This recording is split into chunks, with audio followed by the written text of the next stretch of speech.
Para pamirsa pandemen waosan cariyos basa Jawi ingkang wonten tlatah pundi kemawon.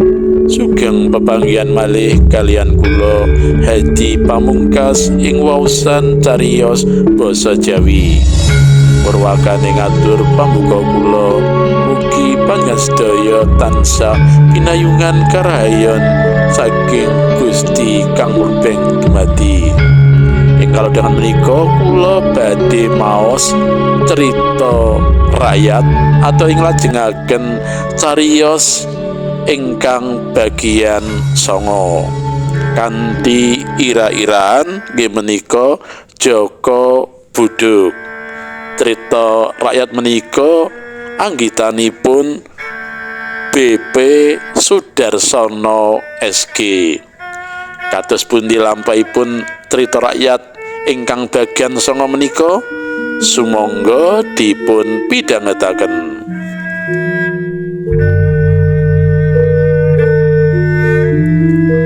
Surya mledhek ing Cakrawala Wetan, sunare wiwit madangi alam.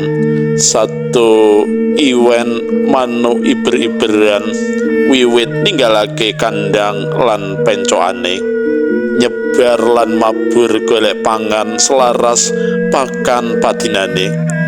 Panguripan kawula wiwit obah uga selaras karo panggautane padinane. Beda sing ana sajroning benteng Kutha Raja Powan, lawang utama lan kori butulan benteng tinutup rapet lan diselarak. Among tani ngungsi ora bisa metu ngolah pesabinan, sing among dagang ora wani makarya kanggo sawetara mung bisa leledang sajroning benteng winates dening kahanan mbebayani. Prajurit jaga mubeng keliling benteng, kadangkala munggah pagungan ngawasi kahanan jaba. Tuwuh keributan nalika ana kawula sing nemu dhuwit dinar emas mebar, ora mung ing siji panggonan nanging uga ing papan liyane. Rame kabar sumebar sajroning benteng, akeh padha nemu dhuwit koin dinar emas, rebutan lan royokan. Dadi swasana kumiya rame banget. Bab iki narik kawigatene para prajurit silap melu golek koin sing semebar ing sajroning benteng. Padha ninggal kewajibane jaga, apa maneh bareng dimangerteni isih akeh dhuwit sing semebar ing antarane barungan pring, nyelip ing antarane bonggol barungan. Katon silap kumilap dadekake mripat silap ngurangi kaprayitnan. Blereng deleng kumlape dinar banjur rikatan padha mbuka selarak kori.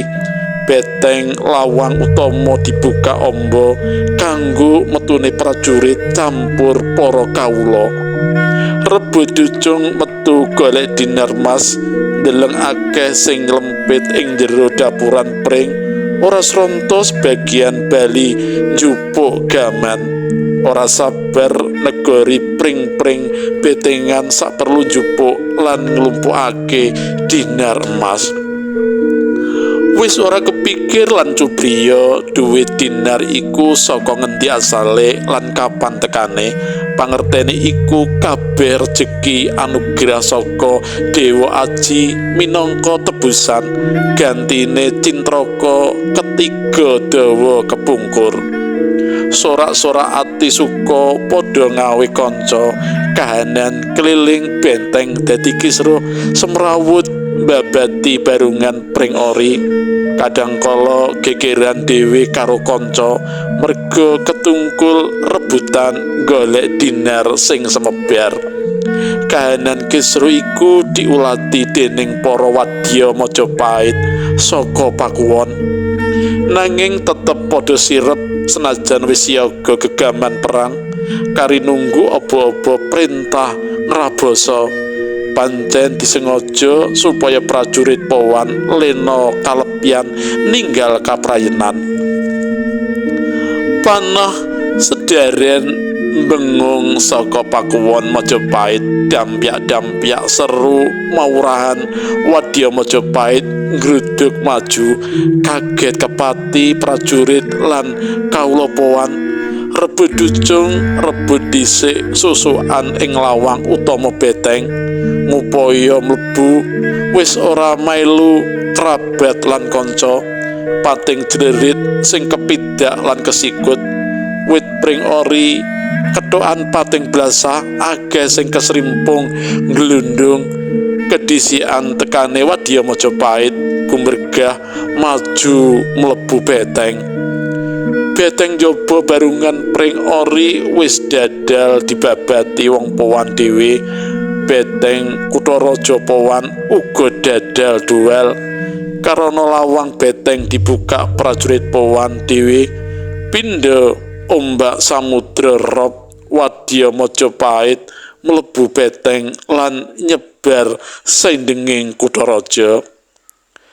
Geger poyang-payingan sajroning Kutharaja, pating jerit lan pating brengok swaraning kawula keweden, kumenclang swara senjata, tumbak, watang lan pedang, tawur perang brubuh tanpa gelar.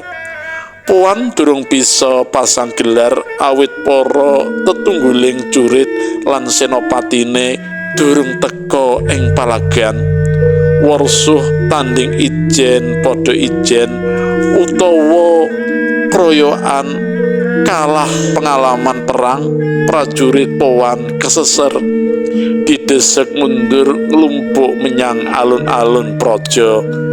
Kawula sing padha ngungsi mlebu kutha dadi melu mawut bingung keplayu keseser metu saka jero beteng. Sebagian prajurit sing keseser golek dalan slamet niat ninggal payudan melu metu saka lawang butulan beteng sisih mburi lan samping. Sawetara rumangsa lega ora dibujung wadya Majapahit, nanging durung nganti aring napase saka pereng dhuwur kali sawur cemlorot panah ngenani salah sijining prajurit Powan. Jerit tiba ngeblak Kapidara disusul panah-panah liyane kemrutuk namani jurit sing kebingungan ndeleng mendhuwur arah perengan wadya Majapahit sing namur laku siaga mentang gendewa gentenan adu titis. Jurit Powan sing keplayu mundur iku dadi sasaran, ora ana dalan kanggo mundur, kepeksa kudu bali mlebu menyang beteng kutha. Patih Gagak Lodra lan Senopati Malang Resi muntap kanepsone Kratwaja gedhem-gedhem. Julik wong Majapahit ora satriya, ngumbar dinar nyebal brahala, sorak mrata jaya mrata. Endi kegeduke Majapahit? Mora mrene tak tugel janggamu munyo. Lon-lonan nyedhaki saka ngiringan. Sumbarmu Matya-tya kaya bisa nugel wesi gligen. Aku Gajah Uling sing bakal nguntapake prejingmu mlebu kuburan. Tanpa kesuwen banjur Bandayuda adu katiasan, nanging pranyata Gagak Lodra dudu tandingane Senopati Majapahit iku. Ing wektu lena kanthi cepet lan pratitis pedange Gajah Uling nyamber lan nigas gulune patih Gagak Lodra. Sorak mawurahan wadya Majapahit gawe grise wong Powan. Ora adoh papane Senopati Nalagresi dikeroyok 5 dening Wiratamtama Sandiyuda, ngamuk punggung kaya banteng ketaton. Nanging ngadepi Wiratamtama pilihan iku dadi keteteran, pisuh lekoh nerocos kanggo ngurangi rasa kedere.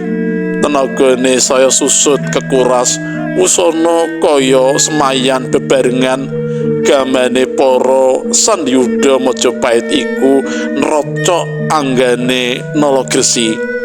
Tiba ambruk kanthi tatu arang kranjang, pecat ngemasi bali sorak mawurahan wadya Majapahit kentekan pangarep-arep perga para tetungguling prajurit padha tumeka pati. Prajurit Powan padha teluk pasrah bongkoan, dirawat lan dihormati sing padha kasangsaya tiniliyane diponto-ponto kanggo gampangake pengawasan tinamtu. Senopati Gajah Oling lan sawetara pengawal mlebu kedaton sing sepi. Mbaka siji sentong diinguk, kori dibuka, mung selir lan para emban padha mojo kuwatir lan samar. Nalika ditakoni ing endi mapane Prabu Jaya Murwabumi lan Prameswari, padha gedheg ora bisa wangsulan. Ngupati tumeka ing Taman Sari kedaton. Katon Sang Prabu lagi nyawang ampang, petetan dalem pisang mas pupus cindhe keprungu angloh ngunandikane, "Ya, saka petetan iki Sekar kedaton nemoni lalis bebarengan Raden Bangsal minangka judu pinesti lan ndadekake bedhahe kraton Powan." Sang Nata Powan muwun kami sesegen. Sumela kanthi trapsila Senopati Gajah Oling matur, "Gusti Powan boten bedhah tasih wetah minangka krajan sekabat Majapahit Agung. Sumangga panjenengan dalem dherekaken sowan pisan ing Trowulan ing mangkya badaring lampah badhe kapirsanan. Sumangga kula aturaken samekta Gusti Prabu." Lekasing trita Sang Nata Powan lan para garwa selir kairit lan kairing mring Trowulan Majapahit.